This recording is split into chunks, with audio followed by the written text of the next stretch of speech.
Always a thoroughly prepared team, noted for their attention to detail, the Minnesota Vikings were farsighted enough to bring their own weather to the NFC playoff game. The chemistry was simple enough. H2O doused the Rams' fire. For the all-pervasive downpour could not have been more damaging to the Rams' style of play. Aqueous slime had the players moving like ponderous leviathans, sliding and slogging in primeval ooze. The cleverly camouflaged Vikings, who would be at home playing in quicksand, squirted to a 14-0 lead. Then, as one of those gloomy Scottish poets might say, in the misty gloaming, the Rams closed with a gallant rush. But alas, they fell full 7 short to retreat in defeat from a field of mush. So while the year ended in dark despair, it also ended in direct opposition to a season that for the most part glimmered in sunlight.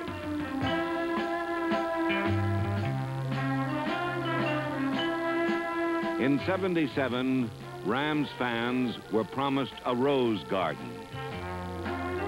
And game time was a grand-scale delight of pomp and pageantry.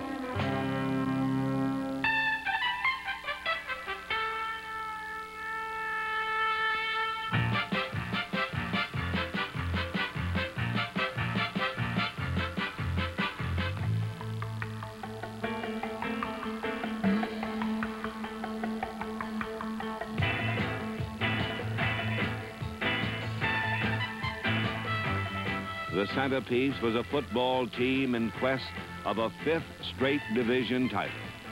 A team whose explosive excitement would produce a ton of fireworks for the 5th.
Don Klosterman, owner Carol Rosenblum, and son Steve gathered in Atlanta for the opener, and their eyes were on their new starting quarterback. But the Rams' Georgia debut was far from peachy, and despite moments of diamond purity, the day ended in a clear cut-glass defeat, 17-6. Next, the home opener, and the defense stormed over the Eagles. Thunderclaps by number 90, Larry Brooks, led to easy pickings in the Los Angeles secondary by cornerback Monty Jackson.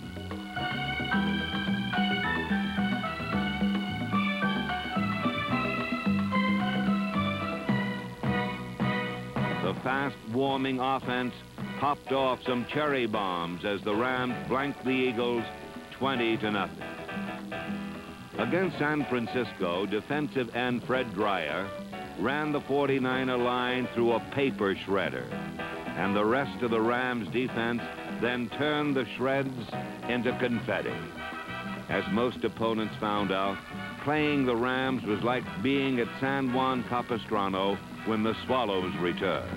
A lot of bells get rung. Thanks largely to 4 short touchdowns and alert efforts like this one by rookie linebacker Bob Brzezinski, the blue and gold notched victory number 2, 34-14. But while the team was together in spirit and emotion, execution had not yet reached full potential. In the season's 4th week, the Bears opened wide and gobbled up the Rams. Namath's passing was inconsistent, and the Bears were scoring on plays that started and ended in different counties.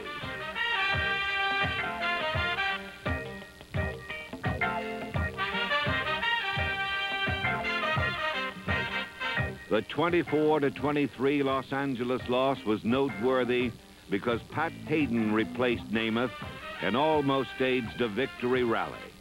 It was a portent of things to come.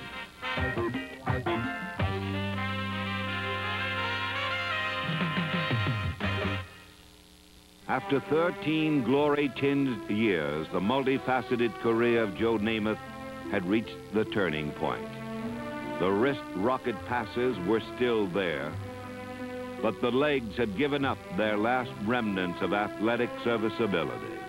Without mobility, Joe had become a well-worn buffer zone between hard-charging linemen and the fast-rising ground. The getting up was slow, and the introspection that followed was as lonely and bittersweet as a haunting love song. Father Time was making a call. Once flowing sands reduced to a trickle, the time had come to doff the war bonnet, fluff the hair, and look for new worlds to conquer. Hooray for Hollywood. And hooray for Pat Haden. How did Joe take it? Like the gracious competitor he always was.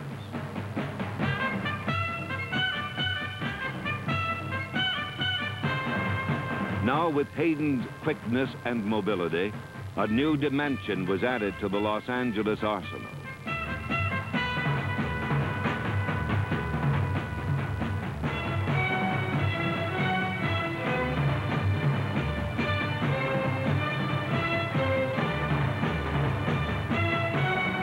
So Namath preached, Haden practiced, and in week 5, the New Orleans Saints paid, as Pat's first start of the year became a 14-7 victory. One of Haden's favorite targets against the Saints was tight end Terry Nelson, a fourth-year man whose abilities in all phases of the game have improved steadily.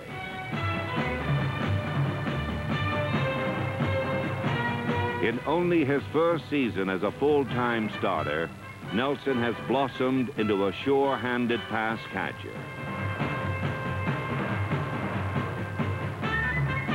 Even in the slippery NFC playoff game, Terry proved to be a glue-fingered mudder, rugged and tough to bring down. Whether it was Pat Haden or backup Vince Ferragamo throwing the ball, Terry Nelson would take it as far as it could go. While Nelson was a bull, wide receiver Ron Jesse was a greyhound.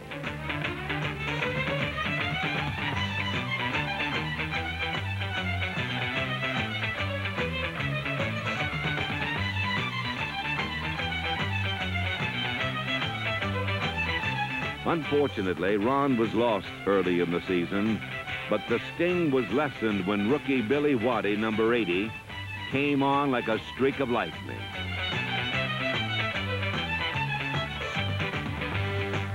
And speaking of lightning, Harold Jackson, number 29, had his best year as a Ram, catching 48 passes. While the quantity was great, the quality was even better.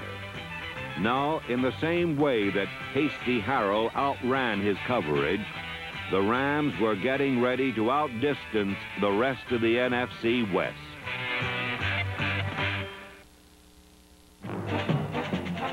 Week 6, Monday. On national TV, the Vikings ran into things that went bump in the night. Things like defensive end Jack Youngblood, number 85. Things like cornerback Pat Thomas, number 27, who came up with 2 thefts while filling in for the injured Rod Perry. And then the offense went to work, and it was head for the hills, Ma, because the dam just broke.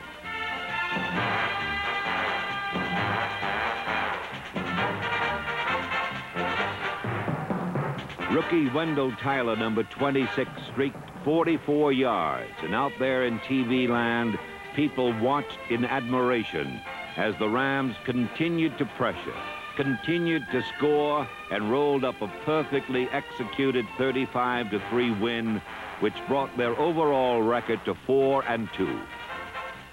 While both offense and defense had sparkled on this star-studded night, a great deal of credit had to go to the Rams' special teams.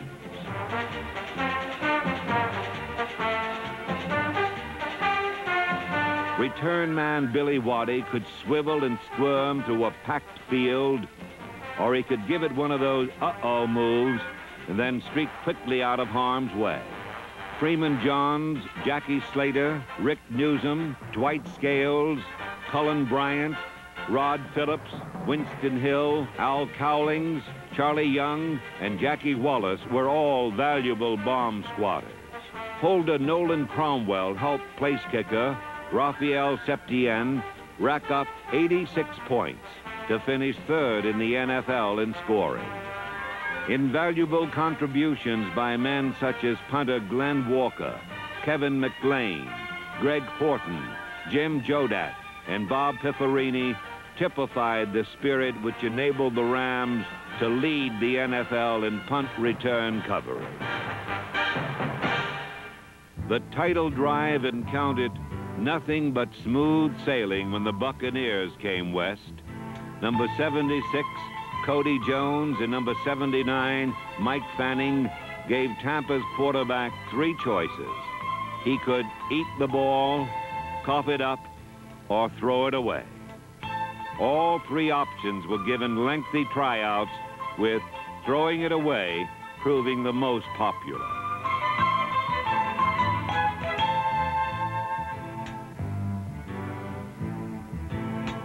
Linebacker Jim Youngblood, number 53, took his in for 6, and Tampa Bay coach John McKay was not loving his homecoming.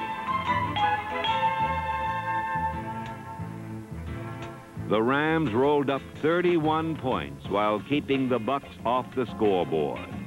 But the real story of the day was running back Lawrence McCutcheon. Number 30 chalked up his 5,000th career yard.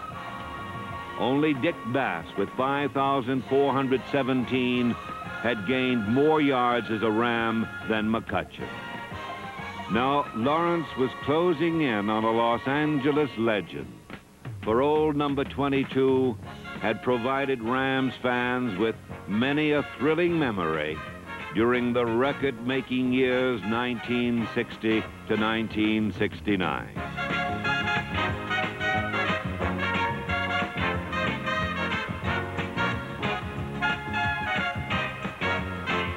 But now, after only 5 years, it was Lawrence McCutcheon's turn to enter the record book. And he did it the hard way with a 145-yard day in a 23-7 victory over one of the toughest defenses in the NFL, that of the Atlanta Falcons. KMPC's Dick Enberg described the way it happened. Gives to McCutcheon, trying to go to the right. Has a block at the 40, 45, 50. He's to the 48-yard line, and that's going to do it. That's the run. Lawrence McCutcheon is now the outstanding rusher in Ram history. He has just broken the record of Dick Bass. And now the announcement by John Ramsey. Comes the leading all-time Ram rusher ahead of Dick Bass. Dick Bass on the sideline. The ball to Lawrence McCutcheon, and Dick Bass is congratulating McCutcheon. Lawrence McCutcheon, you just did it. I'm glad to see you do it. Just keep on doing it, because you're an excellent football player, and I'm proud for you to break everything I got. Thank you, Dick. All right, take the ball on that. All right, I got it. I won't fumble it. Okay. So McCutcheon gives the ball to Dick Bass. Hey, that's a very warm exchange. Before the year was over, Lawrence of Los Angeles held 4 new Ram records, including most yards in a season with 1,238. Along the way, a lot of appreciated blocks were thrown by men like tackle John Williams, the man in the iron mask, by guard Dennis Hara, whose teammates call him Hercules, by center Rich Saul, the complete craftsman, by a moving mountain named Doug France at left tackle, and by wily veteran guard Tom Mack. In the season's 9th week in Green Bay, the offense took it easy because the defense was awesome.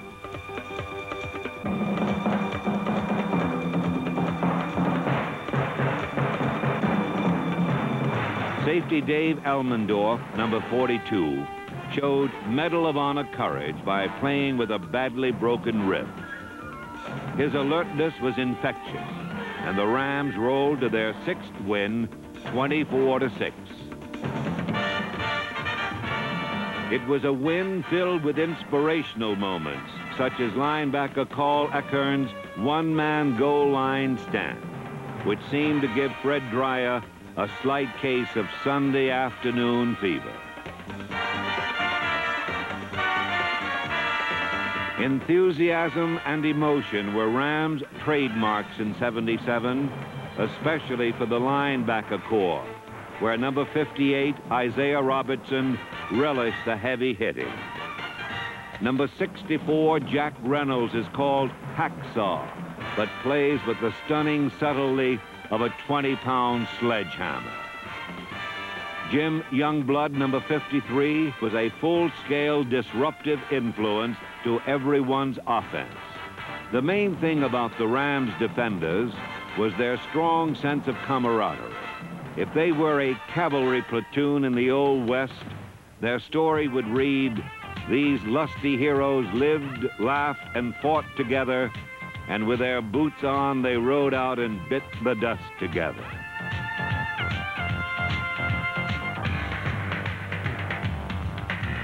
Sometimes the defense stuck alone. Sometimes they stuck in pairs. But mostly they stuck together in great heavy swarms of blue and gold.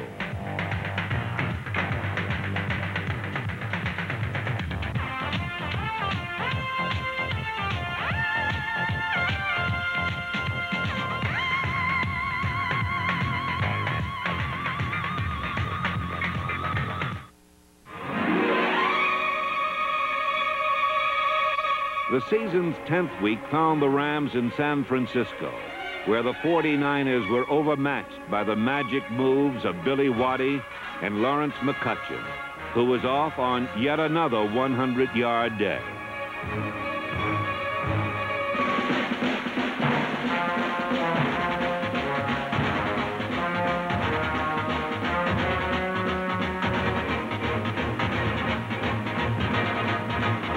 Jim Plunkett's leading receiver was Los Angeles free safety Bill Simpson, number 48. Simpson came up with 3 thefts, a passable imitation of Gale Sayers, and 95 yards in returns, which was a good trot down the road to a 23-10 win.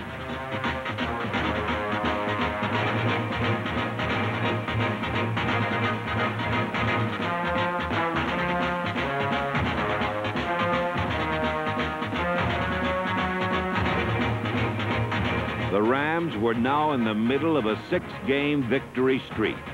The 4th victim was Cleveland. Frigid temperatures could not cool the torrid Ram defense, which was on its way to a club season record of 3 shutouts. This 9-0 win under adverse conditions showcased the Rams' abundance of enthusiasm, talent, and depth. These were the qualities which now left the blue and gold only one big win away from their 5th division crown. And these are the already proven qualities that will be harnessed to the new leadership next season. In the season's 12th week, the Rams proved that all things were possible when, before a star-studded Coliseum crowd, they went up against the then world champion Oakland Raiders. It was like a homecoming. Ex-Ram greats caused the mind to recall past glories, times when giant killers and fearsome foursomes roamed the Coliseum turf, feeding on the shattered dreams of enemy quarterbacks. Who could ever forget the Deacon? he made a religion of reducing quarterbacks to sackcloth and ashes. Who could forget Merlin Olsen, number 74, racing out to all-pro honor and fame for 14 straight seasons?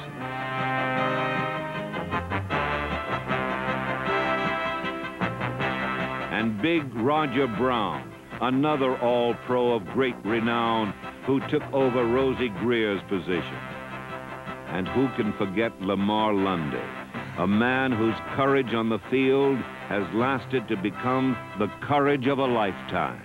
Ah, those were the days, my friend. But help from ghosts of seasons past was not needed, because this year's front four ranks among the best. All-Pro and Jack Youngblood gets plenty of support from steadily improving tackle Cody Jones, number 76. Larry Brooks is one of the finest defensive tackles in the game. And of course, flamboyant Fred Dreyer, whose quickness added yet another dimension as the Rams defense ripped through the Raider line and cut Ken Stabler down an inch at a time. The Raiders were in the hole early, and the Rams squeeze got tighter and tighter. The world champions had nowhere to run and nowhere to throw.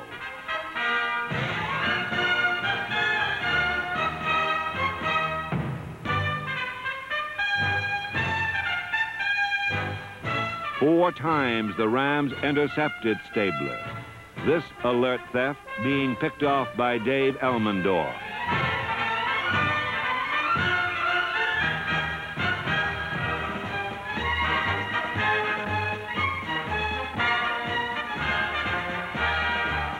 When the offense took over, they powered relentlessly toward the end zone.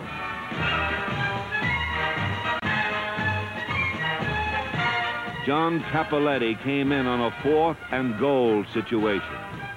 It might have been the inspiration. It definitely was a guts touchdown.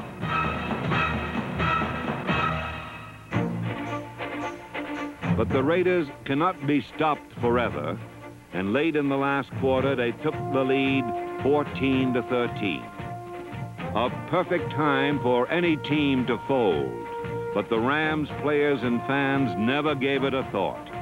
It was just time for character to surface, and the biggest firecracker of the year had to be launched.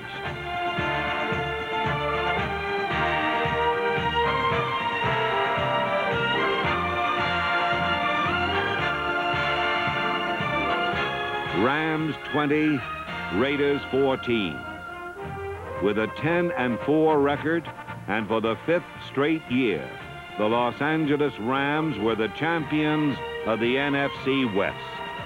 While division championships are nice, the goals for 1978 are loftier. And as the man said, with hard work, all things are possible.